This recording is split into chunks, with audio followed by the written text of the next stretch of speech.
Hi everyone, thanks for watching. This is Jessica Caro, your Hudson County real estate agent, and I'm here with another video just for you.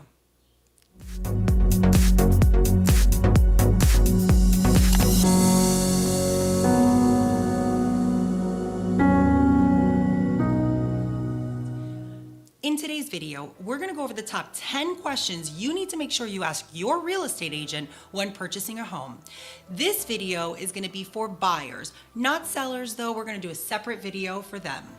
I know we live in a world where now everything can be done online, and I totally get it. I'm a millennial too. I mean, who calls travel agents anymore? We all book our own flights, and that's fine. There's nothing wrong with not wanting to work with an agent. But do keep in mind that most properties, if not all properties, have the price for the agent's commission already included in the sales price. Now, the reason why I mention this is because a lot of times people want to work on their own, and maybe they walk into an open house for 5 minutes and love the property and make an offer, and that agent ends up making that commission for barely doing any work at all. Whereas you could have had that agent book all those appointments for you instead of you having to do all the hassle and have them work for that commission and earn it. So I always let people know that as well, just as a reminder. I mean, you don't have to work with an agent, but at the end of the day, since they're getting paid for their services, why not? I mean, they're experts for a reason. Okay, so let's get started. Question number 1, how long have you been in the business? Now, there's no right or wrong answer for this. You don't need somebody who's been in the business for 20 or 30 years, but you want to make sure you're not with somebody who maybe just got their real estate license and hasn't even closed on a deal yet. I mean, you want somebody who has had some experience at least. So make sure you ask them how long they've been in the business. Number 2, communication is going to be really important while you're looking and until you find the property of your dreams. So what better way than to break the ice and get to know your agent and ask them a question, a personal question, but that also has to do with real estate. And that question is, why did you choose to do real estate? Why did you get into real estate? It's a great question to learn more about your agent and also find out how passionate they really are about their job. Because at the end of the day, the more passion they have for what they do and what they love, the more they'll take care of you. Number 3, this one is more of a task or maybe a reminder. It's not really a question, but it's something that we might forget to do sometimes, and it's so simple. Google them. Make sure you Google your real estate agent. Check Zillow, check their ratings. Make sure you check the testimonials from other clients. This is a great way for you to hear what other people have had to say when working with them in the past. So make sure you do your due diligence on them as well. Number 4, how many clients are you currently working with? Now, this one also doesn't have a wrong or a right answer, but you want to make sure you're not the only person they're working with, or that you're one of 30 clients that they're working with in 1 month. If you're their only client that month, that might sound like a positive thing, but at the end of the day, when they're relying on just your commission that month and anything were to happen to your deal, their decisions or their advice might not be based so much on your best interest, but rather their pockets, because you know it's the only commission they're going to be making that month. So you don't want to be their only client, but you also don't want to be one of many and know that you're going to have to be calling him to follow up or her to follow up and maybe not get enough attention from them. Number 5, will I be working with you or your team? Now, this one kind of goes hand in hand with the previous question on how many clients you have, because let's say they have a lot of clients. If they have a team setup, that might not be a bad thing, because usually the team setup has the person who handles the showings, somebody who does the administrative part and handles the paperwork.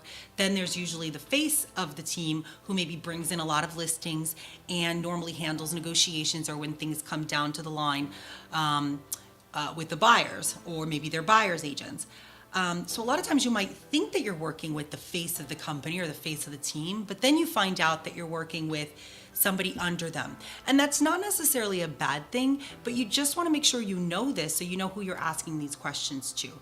If maybe the head of the team is not the person you're going to be speaking with every day, but rather one of their teammates, then make sure you ask them these questions.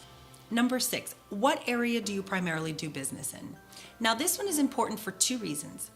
The first reason is because you want to make sure that they're informed in where you're looking to purchase a property. The more informed they are, the better they can advise you. They'll know about the purchase prices, they'll know if the property's underpriced, overpriced. But let's say you're working with a real estate agent that's not from that area, they might not be able to inform you as well as somebody who worked from that area. This one can be tricky because I know a lot of people like to work with family or friends. They feel more secure working with somebody that they know, somebody who has a real estate license, and that's not necessarily a bad thing. But if you're working with somebody you know, but they're not focusing in the area where you're looking to buy, that might not work out in your best interest, because you might be losing out on a chunk of really valuable information that that agent is not able to give you because they focus on a different area. So keep that in mind when you're looking for an agent as well. Number 7, do you have a specialization? So most residential agents do not. They dabble in all things, one families, multifamilies, condos. Usually there's commercial real estate agents or residential real estate agents. But depending on the city, there are some agents that might focus primarily on one kind of property, such as one families or condos. You want to make sure that if they are focusing on one kind of property, that property be the kind of property that you are actually looking to purchase. So if I have a specialization in condos, then if you're my buyer, you want to make sure that you're looking for condos as well, right? If you're looking for a multifamily, we might run into problems later on in the deal that I'm not too familiar with because I'm used to closing on condos and not multifamilies. So make sure you ask them about that as well. Number 8, how do your fees work? For the most part, the fees are included within the purchase price, and that is set by the seller and the listing agent who is working with the seller. So in most cases, you don't have to worry about that. But there are some real estate agencies that have desk fees, and sometimes they'll try to put that, or in certain states, that'll fall on the buyer.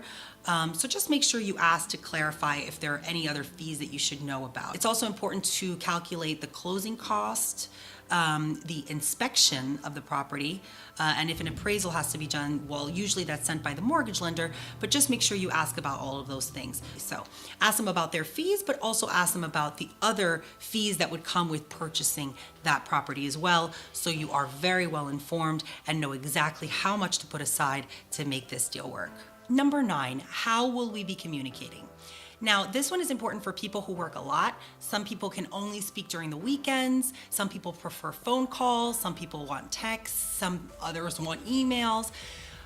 It's important to ask them and make sure that they're comfortable in the platform that you prefer to speak in. If you prefer emails on a regular basis, you want to make sure your agent is well equipped with email. And I know that might sound silly, but some agents have been in the business for a really, really long time. And so they're used to the older ways of real estate. And they might not be as computer savvy as you would like them to be.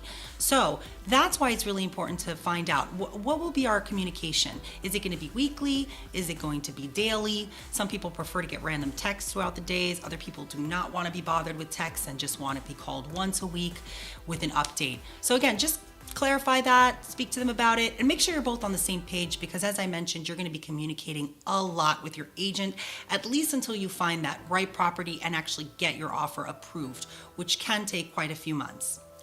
And last but not least, number 10, after hearing my needs, what do you feel is the best strategy moving forward?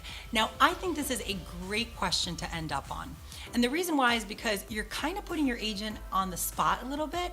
But remember, this is something that they should be doing on a regular basis, selling, closing deals, right?